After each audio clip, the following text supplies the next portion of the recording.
You want to turn that thing on? The timer? No, the music. Oh, sorry. Sorry. Us Facebook will kick us off. Well, I figured it was back. No, I'm saying if we have that, they'll mute us. They'll kick us off. Oh.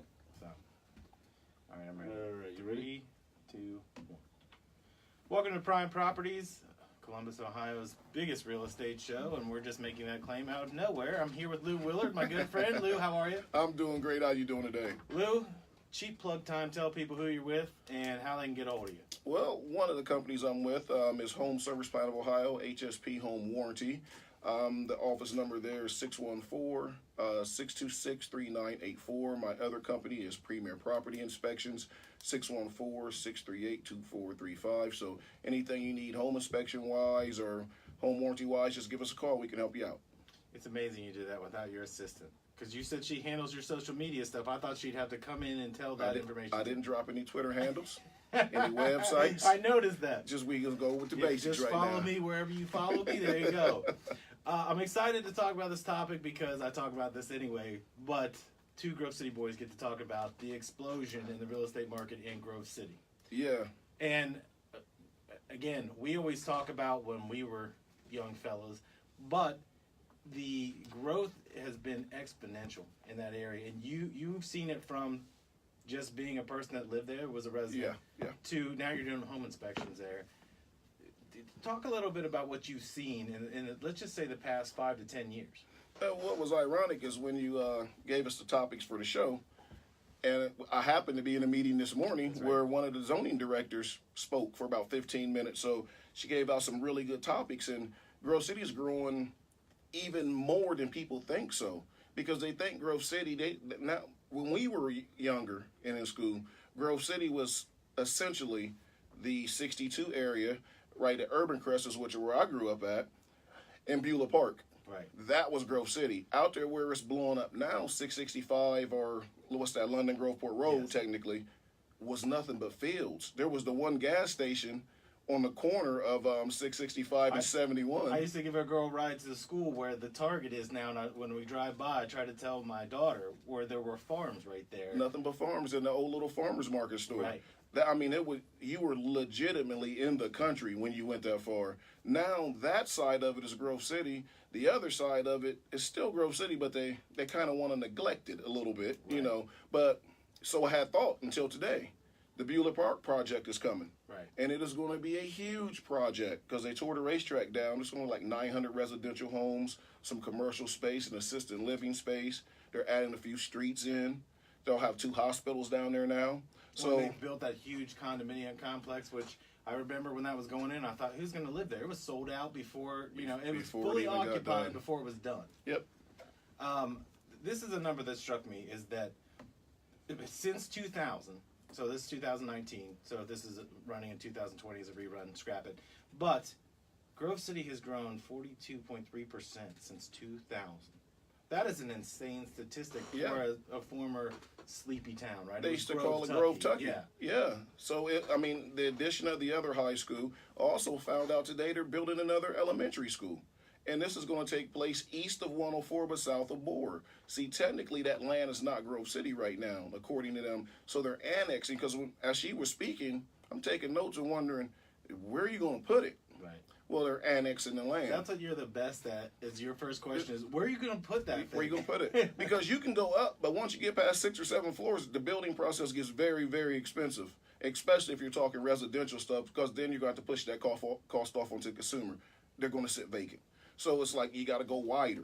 So in Grove City can only go southeast, really. Mm-hmm. Southwest they really can't get unless they start plucking into West Jefferson. But they're not going to sell. They're just not going to give you their stuff. Right. But southeast is kind of like a voided area, so they're annexing the land, putting up the elementary school.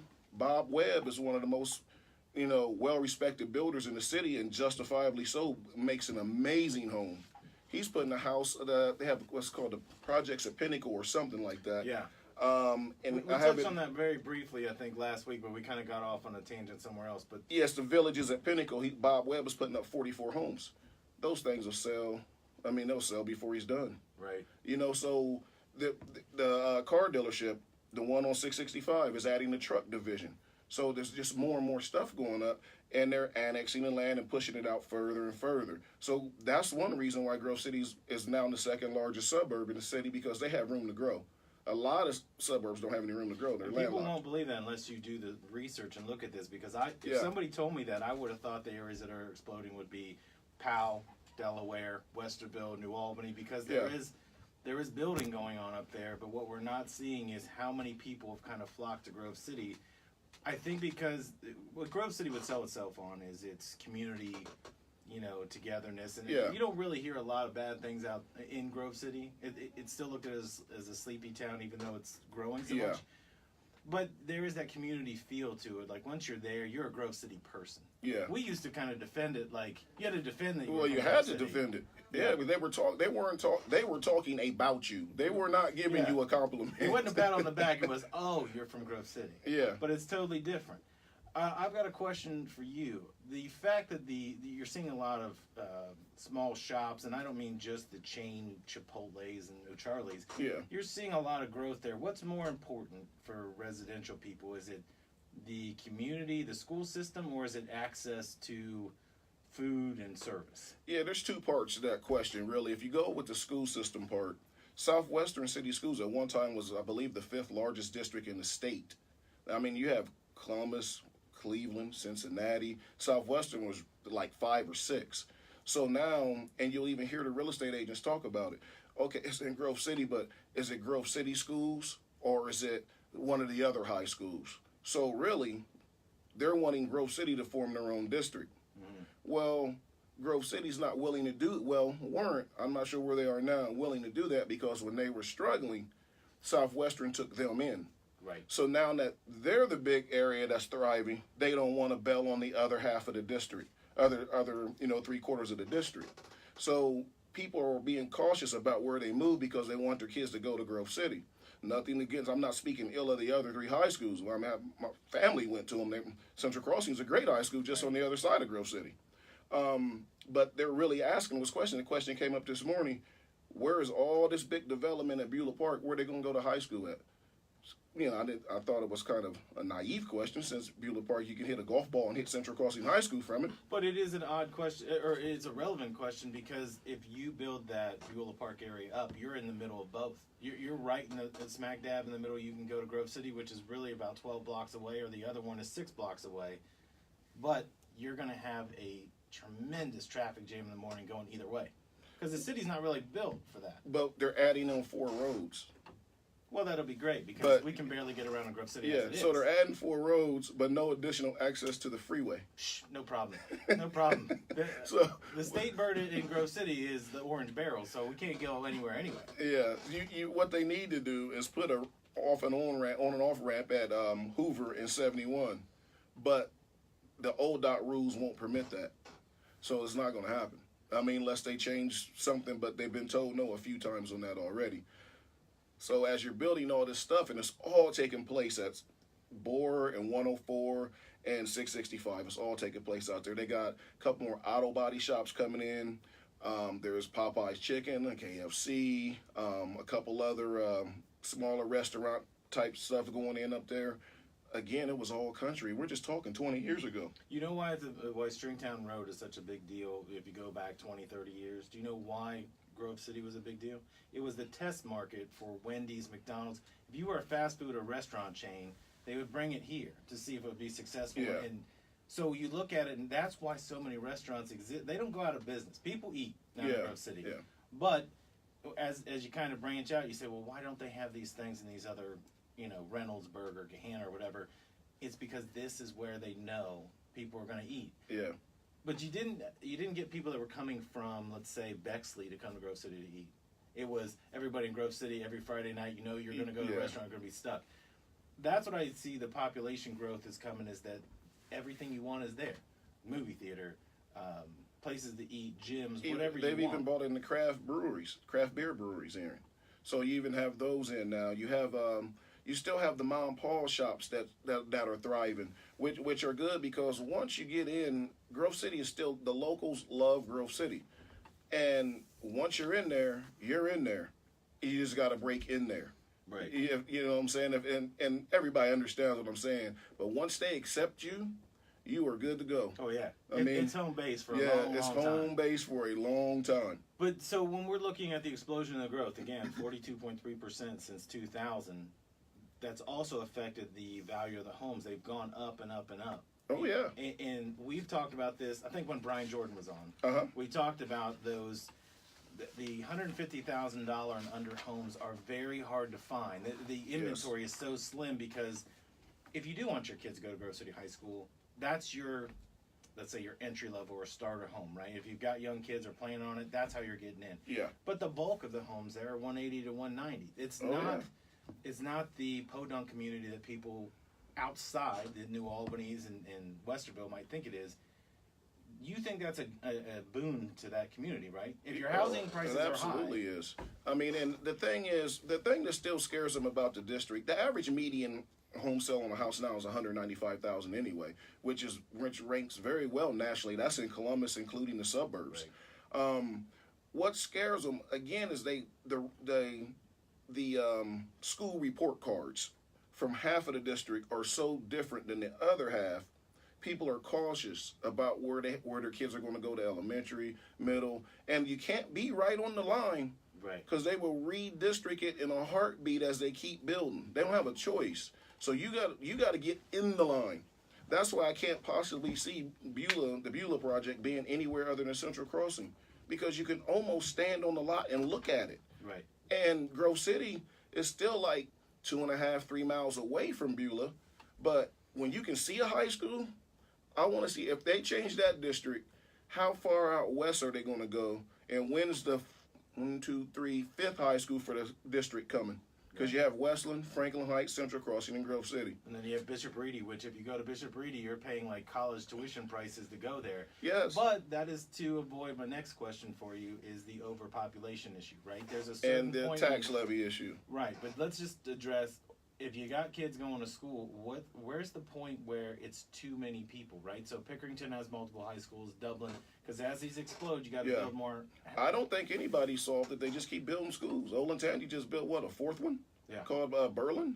Yeah. They'll just keep building schools. The problem is who's going to pay for them? And this is what scares people about the Southwestern District, too, is they have a history of failing the levies.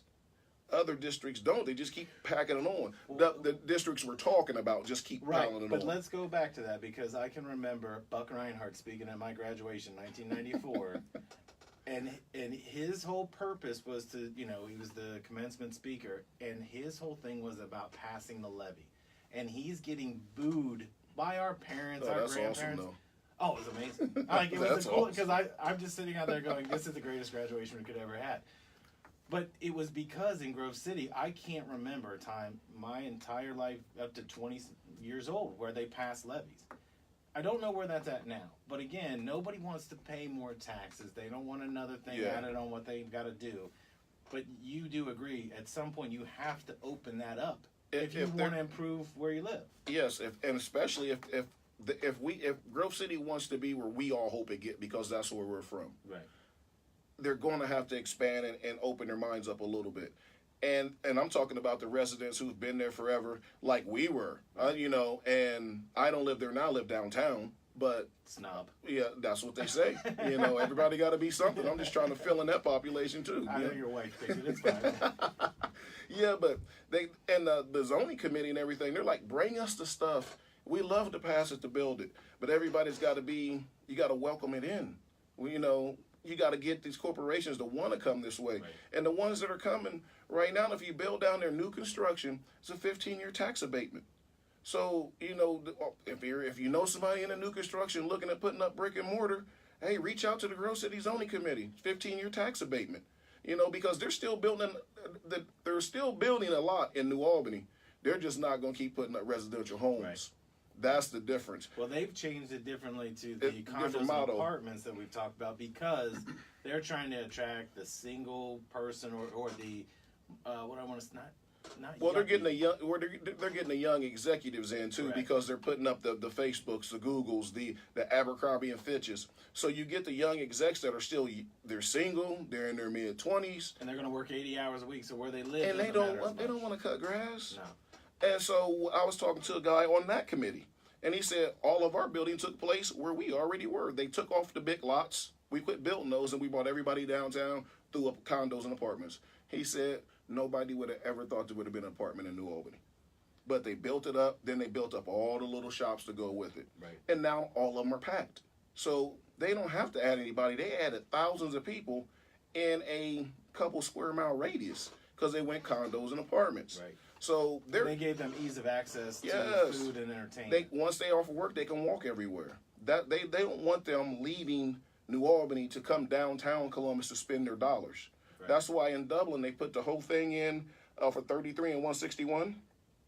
There's a 16-bit. There's a Penn's Mechanical. I can walk to all those from my house downtown. All those people were flocking in. There's like 2 or 3 breweries in that. Well, there's like 6 or 7 that I can walk to from my house. Not that I visit those. Right. More Not than at once all. a Not day. at all, yes. Sometimes. But you see what I'm Yeah. saying? They put that stuff in one big place and threw up a 4 or 5 story parking garage. They don't want them leaving. That money stays in Dublin. Right. So that's what Grove City has to do. They have to embrace that. And with the hospital being down there, they're putting up another type of hospital. They was telling us today, if they embrace it, the area will continue to grow. Like, they're worried about the Mark Carmel thing because of this doctor. Right. Some people tell them Mark Carmel's going to lose their license. They're going to have to close. Mount Carmel's not losing They're their not going to lose that. They No. might lose their Medicaid funding, but that doesn't apply to the everyday, Everyday, not transaction, but the everyday nicks, bumps, bruises. Yes. That's dealing with a certain. And they're going to aspect. write a really big check. Right. A really big check. Corporations don't really lose money; they just lose profit. Yes, that's what it is. So they're not going anywhere, and that's not going to hurt. It's only going to help the economy down in that area. But if we're in a different stage because we're both in our 40s. If you are a consumer looking for a house and you're looking at school system, you're looking at set down roots, right? So it's different than you and I can go to Penn's and we can go hang out, Yeah, we can go absolutely. to craft beer places. But when you're younger, this is not so much a barrier to entry. I look at it that 180 to 190 price point, but it is tough. Yeah. Like you said, it's tough to break into a community, but once you're there, your house value should go up. Yep. And you could figure that information out. If you're going in and you have younger kids, my kids are 23 and 20. My wife and I, we're flexible to what we can do. I mean, we live in a high-rise downtown. I would not recommend a kid live in that building. Then what are you going to do? Right. If you got a 4 or 5 year old kid running around, there's not even grass. Yeah. There's nothing to do. Better have Netflix. Yeah, and you don't want your 4 or 5 year old doing that all day, every day. But if I had younger kids, I would come to Grove City. I would look on the side that's around Central Crossing. Central Crossing and Grove City is the same high school, just 2 different buildings. Right. Listen, it's Actually, it's different because Central has a swimming pool indoors. well. Other than that, it's the same. And it's newer. Yeah. But Smells nicer. But they're both considered the Grove City high schools.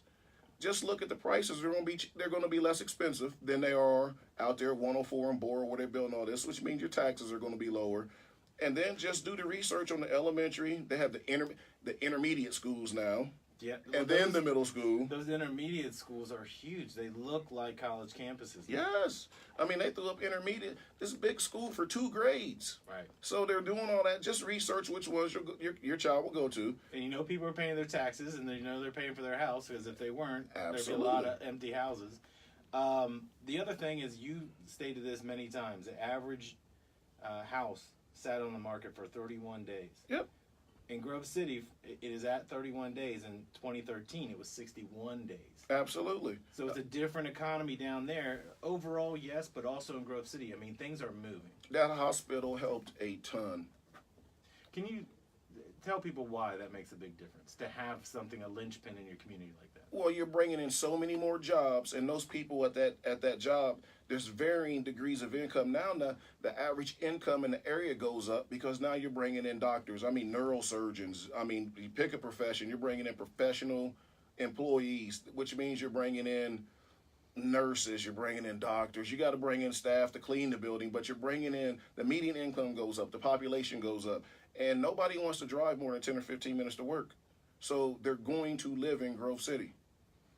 Well, let me ask you this. Here's the drawback that I see to all this. And you don't experience it every day, but I know Rachel and I do. getting in and out of Grove City, and we discussed this earlier, there aren't easy ways to get in and out. So once it hits about 3:30 to, let's say, midnight, you're going to sit there at that exit trying to get on and off, okay? Yeah. That is the part where I think the development has gone so much faster than the process of planning the roads. Yeah, and if it makes you feel any better, it's the same way in Hilliard, Dublin, and Westerville as well. Oh, I get it. And Reynoldsburg, because our office was in Reynoldsburg. Westerville's the worst Don't place get to... caught going Yeah. east at that time. But here's the problem. When they built the roads, I know when they were putting the interchange in at 65 or 665 and 71, a guy told me they only plan them for 25 years in the future. Well, that's not going to get it. Right. I mean, I'm not saying you got to make that and stack one on top of it, but you got to be realistic. It's just, it was a more convenient way on and off for the people now. Right. You're not factoring in population growth. And they just had numbers a couple weeks ago on this show where we said it would be X amount of people by 2050. Right. Build the road for that, you know, but they should have did it when they built that interchange, not now, because then people go, well, it's only just a little bit more than 25 years. Not when they built it, it'd have been more like 40 years Right. out. And they would widen it, make it bigger, and it would work. But there's just more people. People are growing faster than the infrastructure can. And that's just what it is. I'm just curious because when we looked at that 2050 report that came out, you know, they're looking for another 32% of people to live, or housing needs to be built. Not one study until you and I are just BSing back and forth talked about the roads and the expansion of the traffic system, because if you're taking 45 minutes to get home every night, you're going to go crazy. You're going to say, I got to get out of my house and go somewhere else. Yeah. But you're right. There is nowhere else to go. And there's no efficient public transit system to help out with that, like you see in your bigger cities, the L train in Chicago, the subway in New York, you know, just regular trains in your Virginia, Maryland, Baltimore county areas out there around DC and all that. There's trains, there's all kinds of stuff. Here, there's the Coda bus. Right. And you can jump 6 or 7 of them, but they're gonna sit in traffic too. Yeah, it's just 4 less while calls. you're wearing that suit and you're going to a meeting. I'll be there in about 4 transfers. In your opinion, though, when you're seeing housing, because you're going into these, like you said, you see these houses from 2010, 2013 to now. Are you seeing the price tags on these things, what they're going for? Yeah. So when you see that, you're like, I've been in this house twice. Yeah, it's gone up $45,000. Yeah, it's like, well, you see the neighborhoods, and you're like, well, everything in this neighborhood is typically this, but that whole neighborhood has went up, which is good. But then you'll also see a new school. Right. You know, that's what people have to understand. You see a new school, you'll see a new corporation came in town. They're over there now. All of a sudden, the prices went up. It's harder to get over there because they know it's now a destination. So it's all good. Grove City's definitely trending in the right direction, but they got to be ready for the growth. And y'all just got to deal with Stringtown Road, because I don't think that's ever going to change. Just leave at 4 in the morning. You'll get wherever you want. When you were in that seminar, what were the key points? Like, what were the things they were highlighting that you thought were like, this is an exciting thing, this is a benefit to this one city? The growth and the annexing the land off of Boer Road and 104, because it's going to make Grove City, they're going to overtake Dublin as the largest suburb. And that's a great opportunity for a place that we were from to make a name for itself. To go literally in 25, 30 years from Grove, Tucky, and, oh, you're from Grove City. Next applicant, please. Right. You know what I mean? To the largest, and you be well respected because you got your hospital, you got all kinds of businesses coming in. And if they can land one of these big companies, which they will if they just keep getting the land out there to come in, it's going to be a big boom. The Beulah Park stuff, just the growth, putting that growth right back over there, because remember how they focus so much on the other side where I'm telling all this stuff is going. Right. It makes me happy to see them doing something with the Beulah Park area, because that's right next to where I grew up at. And it revitalizes the downtown aspect, because when we were younger, it wasn't a big town, but there were always things going on that were community-based, places for your kids and all that. And that kind of stopped because once the track went away, I mean, you can say whatever you want about a racetrack, but it does kind of bring money, taxes to the system. Brought money to the city. But it sat there untouched for a decade. Oh, easy. And the thing I like about the Beulah Park project as well is once you get there and you come home, you don't have to get back in the car. Right. Hopefully that eases up some of the traffic. as it's going to be on the other side with everything they're putting out off of Boer and 104. You don't have to get back in the car. That should be a shirt, by the way. Boer 104. That should be the name of a restaurant. I think we're gonna start that. Well, I mean, just get with me, and when it's something we can talk about. You know, I'm always looking. You're always moving and shaking. I'm always looking. Can't sit still. You know what, Lou? We've run out of time, but I want to say you're gonna be gone because you want to be out of the weather. So we're gonna have somebody pinch hitting for you. But while you're gone, you're still accessible. If people want home inspections or anything that's Absolutely. going on, go ahead and tell them again one more time. How can people get a hold of you? That's Home Service Plan of Ohio. Home warranty is 614-626-3984 or myhomeserviceplan.com. And then Premier Property Inspection, 614-638-2435, premierpropertyinspections.org. Lou, I'm gonna miss you, but when you get back, we're gonna jump right back on this. Listen, I'll miss you guys, but I won't miss the weather. Yeah. Well, that's it for me, and that's it for Lou for a few weeks. But he'll be back. You've been listening to Prime Properties, and we'll see you next Sunday. Yeah, that's